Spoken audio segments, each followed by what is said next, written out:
What used to be somebody's telling you a harsh truth. وَتَوَاصَوْا بِالْحَقِّ. Meaning you're telling somebody a truth that maybe they don't want to hear, but they need to hear it. You say, this is gaslighting. I'm being gaslit. So now what we do is we take psychology and we actually undermine some of the most important experiences in our lives, because the ultimate thing is I need to feel good. Anything that gets in the way of me feeling good is bad for my psychology. So the ultimate goal is to keep yourself happy. Anything gets in that way, it's toxic, it's narcissistic, this person is narcissistic, they're not drawing their out boundary. I'm being triggered. You're being triggered. What does the Quran say about that? What happens when you have and by the way, I'm not dismissing somebody having a traumatic experience. I don't dismiss that there's such a thing as narcissism. These things exist. What I'm saying is we have turned them into weaponized terms. We don't even understand them ourselves. And it's actually starting to impact the way we think about our own religion.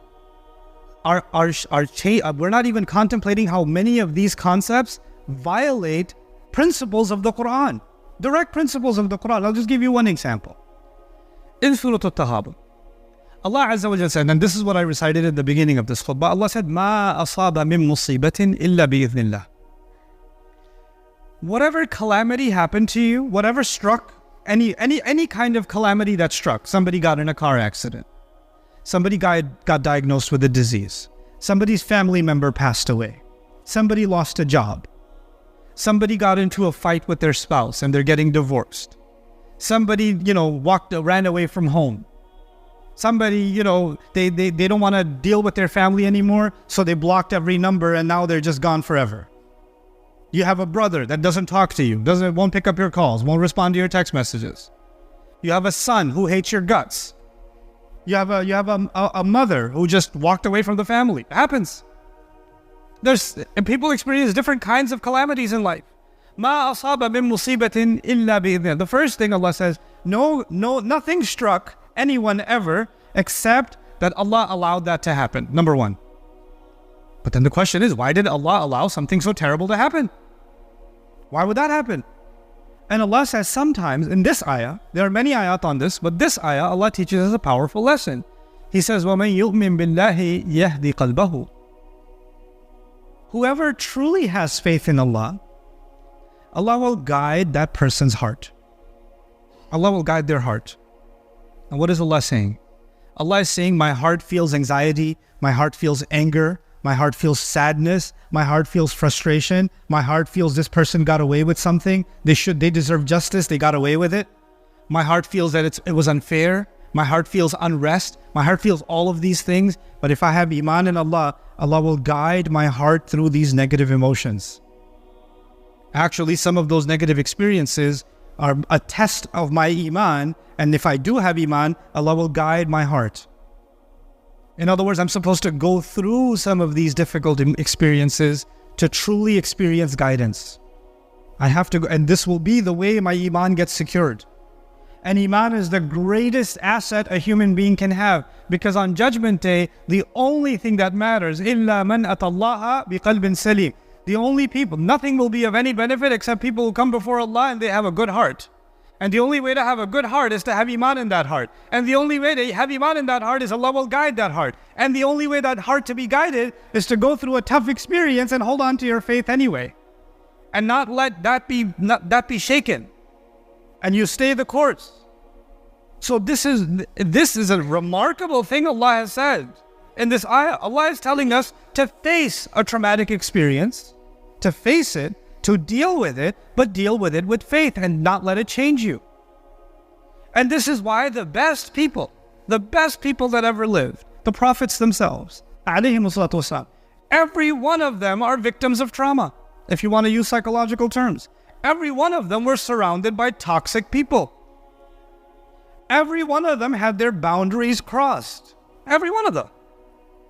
Every last one of them had to experience narcissism. Isn't it? Didn't Ibrahim alayhi salam have a toxic father? Didn't Yusuf alayhi salam have narcissistic brothers? Didn't they? Isn't he a victim of family abuse? Wasn't he being gaslit when he was being called a thief? Isn't this what was happening to them? Even Ibrahim alayhi salam, when he's being expelled from his own home, he turns back to his father and he uses Ya Abati. He turns, my beloved father, Ata'tu fidil al-hub. He turns to his father and says, Dad, I still love you. You may not be good to me, but that doesn't mean I will no longer be good to you. And I'll still pray for you to be forgiven. La astaghfiranna lak. I'll pray for you still. Because maybe Allah will turn your heart. I can't do anything about it. I have to leave now. That's okay. But I still care about you. He doesn't say, you know what? You are a narcissist. You are a toxic person. I'm glad now there's a distance between us. I need to keep you away from my own personal healing. This is not his attitude. This is not his approach. What we have done is we have created, and these judgments, these labels, they are against the fundamental teachings of our deen. And I'll leave you one last, especially within our families. Okay, you could have an argument between husband and wife. Happens. Okay, don't raise your hand. But if you have an argument, husband and wife, and one of you says, you're such an abuser. You're such a gaslighter. Instead of, what does the deen tell us to say? وَقُلْ لِعِبَادِي يَقُولُ الَّتِي هِيَ أَحْسَنُ إِنَّ الشَّيْطَانَ يَنزَغُ بَيْنَكُمْ. Allah says that tell my servants, say something that is better and more beautiful. Because shaitan will try to cause friction between you, chaos between you, discord between you. If there's an argument happening and you hear something painful, you could respond with something that will make things worse. You can also respond with something that can change the direction of the conversation towards something better. Allah is not telling you to walk away from the conversation. Allah is telling you to deal with the conversation.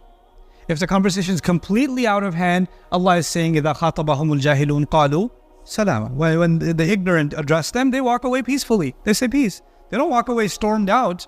They walk away peacefully. But in this ayah in Surah Al-Taghabun, I learned something I was fascinated by. Being a student of psychology, I was fascinated by it. يَا أَيُّهَا الَّذِينَ آمَنُوا إِنَّ مِنْ أَزْوَاجِكُمْ وَأَوْلَادِكُمْ عَدُوًّا لَكُمْ. Those of you who believe, some among your children and among your spouses, there may be enemies for you. This is in Medina. The surah was revealed in Medina. Rasulullah sallallahu alaihi wasallam was living among the Jewish and Christian tribes, and he was also among the Muslims were actually leading towards nifaq. They were leading towards hypocrisy. And you don't know in your family who really has iman, who doesn't. There was a mix. And Allah is that. Now the Prophet ﷺ says, get ready for Badr or get ready for Uhud. And some family members saying, why are you going to get yourself killed? Stay home. Just tell them you got sick. I'll just say you overslept. And tell them later. And they're trying to hold you back. They're trying to, because they don't want him to go. Well, why do you have to go every morning at Fajr? Can you just stay? And they're having these conversations. And Allah Azza wa Jal tells him that there may be among you so people that the family is so extreme that they might even be enemies for you. That extreme. I mean, you don't use this ayah and go home and say, now I know what you are to me. إِنَّ مِنْ أَزْوَاجِكُمْ وَأَوْلَادِكُمْ عَدُوًّا لَكُمْ. No, it's not. This is an extreme case. These are extreme cases. The word adu is not used lightly in the Quran. Okay, but this is the extreme case. Fine, an extreme case can exist. An extreme case where your own spouse and your own children, according to Allah, are what? An enemy. What do you do in the extreme case? Well, what you do from the pop psychology perspective, the Instagram psychologist can tell you what you do in such extreme cases is you draw some boundaries and you walk away and you heal yourself and you declare them abusers and all this stuff.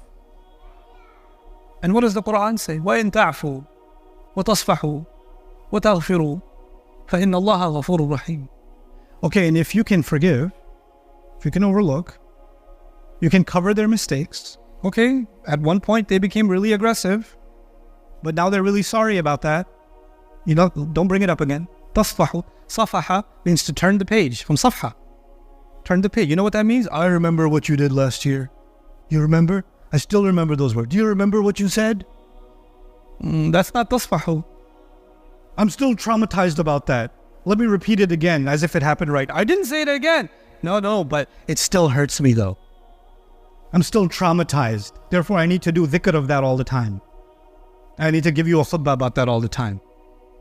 Allah says, if you can just turn the page, then Allah is forgiving too. Maybe things will reconcile. Even in the worst case, there's room for reconciliation. There's room to make things better. But if the hearts are not, if you're too absorbed in yourself, you're not going to look for a solution. The only thing that you want to serve is your wishes. And so this is the last thing I will share with you.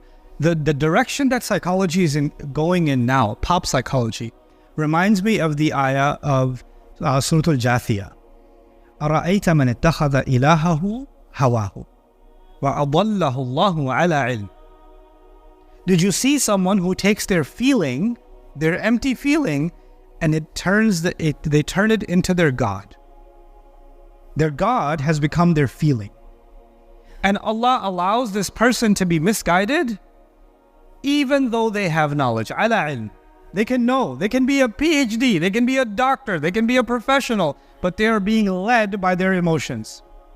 And they give themselves a new diagnosis and give other people a diagnosis depending on how they make them feel. Today you're a narcissist. Tomorrow you're an abuser. The next day you're a toxic person. The next day you're this. The next day you're depressed. The next day you're, you have attachment issues. You just throw out these diagnoses. Label people.